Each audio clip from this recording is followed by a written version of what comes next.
Donc si je comprends bien, vous avez un compte commun, mais vous avez tous les 2 gardé un compte privé et vous avez une épargne commune. Du coup, Ouais, vous économisez à 2. ça, c'était super important quand on a créé tous ces comptes. Donc vraiment, quand on a emménagé ensemble, on a été à la banque créer un compte commun et créer un compte épargne commun, ce qui fait que j'ai 4 comptes bancaires.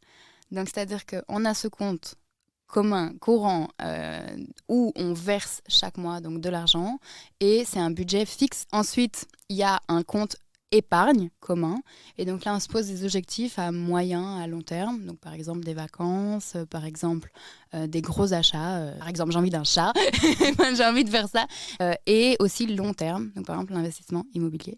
Et à côté de ça, j'ai aussi 2 comptes bancaires privés et lui c'est la même chose. Donc il y a mon compte privé courant, c'est sur celui-là que je reçois mon salaire, et ça j'en fais ce que je veux. C'est mon argent de poche si on veut calculer ça comme ça.